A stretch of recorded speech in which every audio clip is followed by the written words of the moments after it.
नमस्कार, आप देख रहे हैं एसीपी 24 न्यूज। मैं हूं आपके साथ ममता बघेल।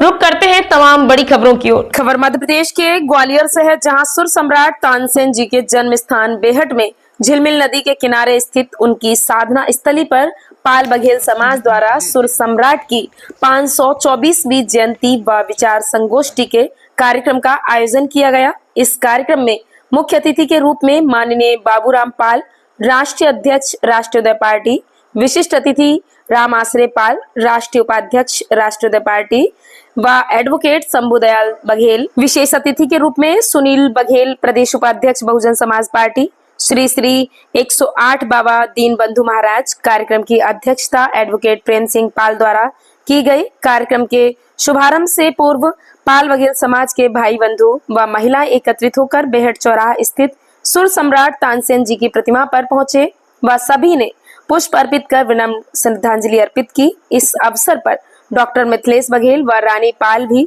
मौजूद रहीं। तत्पश्चात सभी कार्यक्रम स्थल पर पहुंचे। कार्यक्रम का शुभारंभ महान संगीतकार सम्राट तानसेन जी की प्रतिमा पर दीप प्रज्वलन व पुष्पार्पण के साथ किया गया। तत्पश्चात सभी अतिथियों का माला व शॉल से भव्य स्वागत किया गया। स्थानीय संगीतकारों द्वारा शानदार प्रस्तुति दी गई। अपने संगीत के माध्यम से सुर सम्राट तानसेन को पाल बघेल वंश का होना बताया। आपको बता दें, इतिहास के पन्नों में तानसेन जी को पांडे बताया जाता है, परंतु उनके जन्म स्थान बेहट में स्थानीय लोगों की जुबानी कुछ और ही बयां करती है। यहाँ के स्थानीय लोगों द्वारा सम्राट तानसेन को पाल बघेल वंश का बताया जाता है। इसी क्रम में कार्यक्रम की बेला को आगे बढ़ाते हुए सभी अतिथियों द्वारा अपने विचार रखे गए। मुख्य अतिथि बाबूराम पाल ने अपने वक्तव्य में कहा, हम सभी को जागरूक व शिक्षित होकर एकजुट होकर अपनी राजनीतिक लड़ाई लड़नी है। हम लोग होमवर्क नहीं करते, ना कोई योजना है। हम जब तक सिस्टम नहीं बनाएंगे सफल नहीं होंगे। हमें अपनी पूंजी और समय सही जगह सोच समझकर खर्च करना चाहिए। वर्तमान में हम क्या कर रहे हैं, यदि वर्तमान संभल गया तो भविष्य हमारा सुधर जाएगा।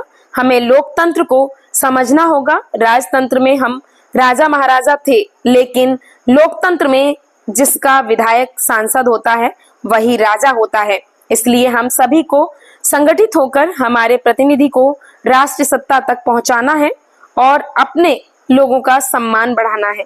इस अवसर पर सैकड़ों की संख्या में पाल बघेल वंश के भाई बंधु उपस्थित रहे। महिलाओं ने भी अपनी भागीदारी निभाई। इस कार्यक्रम में अपनी बात रखने वाले वक्ताओं में डॉक्टर मिथिलेश बघेल, पत्रकार ममता बघेल, एडवोकेट रानी पाल, शास्त्री भगवान सिंह पाल, रमेश चंद्र पाल, पहलवान गिरिराज बघेल, गणेश पाल, हरिकंठ बघेल, महेश पाल, राजेंद्र सिंह परिहार, राजेंद्र सिंह बघेल, भारती जसवंत बघेल, गजेंद्र बघेल, लखपत बघेल व अन्य वक्ताओं ने अपनी अपनी बात रखी। इस अवसर पर भारी तादाद में पाल बघेल वंश के भाई बंधु एकत्रित हुए। मोहन बघेल, प्रदेश उपाध्यक्ष ओबीसी विंग आम आदमी पार्टी, ओपी सिंह बघेल, वरिष्ठ नेता आम आदमी पार्टी, केशव सिंह बघेल, रामबरन पाल, अध्यक्ष पाल बघेल संघ, राज बहादुर सिंह फौजी, पत्रकार ममता बघेल, मीडिया प्रभारी ग्वालियर चंबल संभाग विशेष रूप से मौजूद रहे। ग्वालियर से ममता बघेल की रिपोर्ट। आज संगीत सम्राट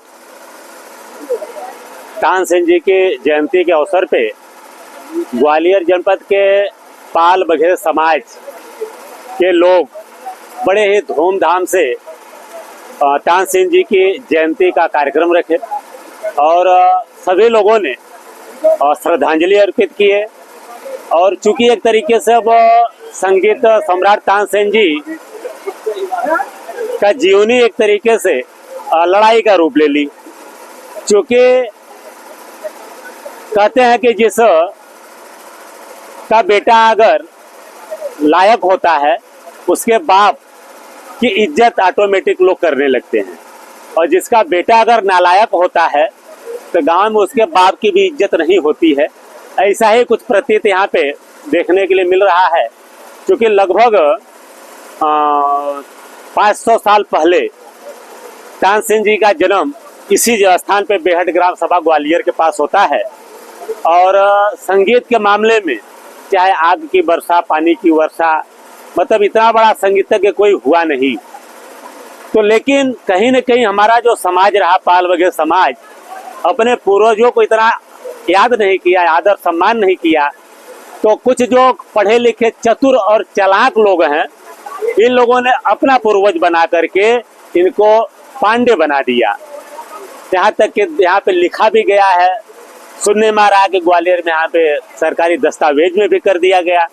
तो यह हमारा समाज लड़ाई लड़ रहा है, लेकिन अब यह समाज अब जागरूक हो गया है। अब तानसेन जी के वंशज यानी उनकी औलादे अब लायक हो गई है।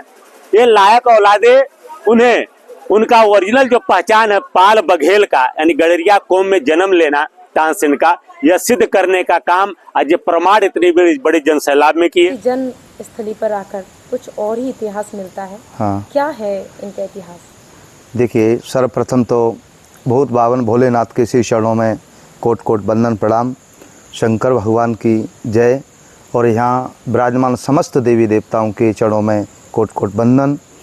और यहाँ तानसेन नगरी, ये बेहट ग्राम है, ज़िला ग्वालियर में स्थित है। और हमने कई पूर्वजों से, जो हमारे 100 साल के 150 साल के जो हमारे पूर्वज हैं, जो बुजुर्ग हैं, और उनसे भी हमने सुना है। और ये बघेल बालक थे, ये बनिया गोत्र के हैं। यहाँ के जो बुजुर्गों से भी सुना, और समाज के जो पटिया होते हैं, वंशावली जो बताने वाले होते हैं, तो वो भी बोल रहे हैं, जगह बोलते हैं उसको, तो वो बोल रहा है कि ये सहपाठ बालक गडरिया ये तानसेन है। और बाकी लोग जो भी बनाए, ये इसको तो मैं सिद्ध नहीं कर सकता, लेकिन ये पक्का है, ये बिल्कुल सिद्ध है कि ये शुद्ध गडरिया बालक है। ये बेहट के रहने वाले हैं और ये बघेल हैं। ये जन्म से ही गूंगे बहरे थे। मूक होय बाचाल, पंग चढ़े गिरवर गहिन, जासु कृपासु दयाल द्रवौ सकल कल मल दहन। उन भगवान भूत बावन भोलेनाथ की इन्होंने सेवा की। और ऐसे हमारे पूर्वज बताते हैं कि जहाँ आकर के एक बकरी का दूध चढ़ाया करते थे। बरसात का समय था और उस समय में ये हमारी जो झिलमिल यहाँ जो नदी है, इस नदी में आना निकलना जाना बड़ा कठिनाइयों का सामना करना पड़ता था। जोरदार बारिश हुई तो तन्ना नाम था इनका पहले, तो इनको ख्याल आया रात्रि के समय, ओहो मैंने आज भगवान भूत भावन के लिए दूध नहीं चढ़ाया। तो उस दूध चढ़ाने के लिए तो उन्होंने बकरी को उसी समय उठे रात्रि में, उस बकरी को कंधे पर रखा और रख करके यहाँ भगवान शंकर जी के जो शिवलिंग जो बनी हुई है, उस शिवलिंग पे आकर के उन्होंने अपना दूध चढ़ाया। भगवान भूत बावन भोलेनाथ घोर भीष्म अंधकार में जो भादों की रैन थी, बारिश जोरदार बारिश हो रही थी, भगवान की कृपा हुई तो एकदम से भगवान शंकर जी ने उन्हें दर्शन दिया। तो शंकर जी ने पूछा, हे भक्त, हे बालक, आप मांगिए, क्या मांगते हो? लेकिन वो तो गूंगे बहरे थे, वो बोलने वाले तो नहीं थे। एकदम से ऊँ करके ऐसे करके नार हिलाई ऐसे करके बोले। तो जैसे ही भगवान की कृपा हुई, भगवान ने अपनी दिव्य शक्ति को छोड़ा तो आज सुंदर बोलने वाले हो गए। भगवान शंकर जी ने वरदान दिया कि जाओ पूरे राष्ट्र में नहीं सारे विश्व में तुम्हारा नाम रहेगा, ये तुम्हारे स्वर की बराबर कोई बोलने वाला नहीं होगा। जितने भी जो राग हैं, दीपक राग हों चाहे किसी भी राग को यदि वो गा देते, यदि ऐसे जो मल्हार गाते थे, राग मल्हार है जो बरसात में गाई जाती है, तो यदि वो धोरे जेठ गर्मी के मौसम में भी उसको गा देते तो पानी बरसने लगता था। दिवाली के समय पर यदि वो दीपक राग गाते थे तो दीपक अपने आप जल जाते थे। ऐसी ही तमाम खबरों के लिए आप बने रहिए हमारे साथ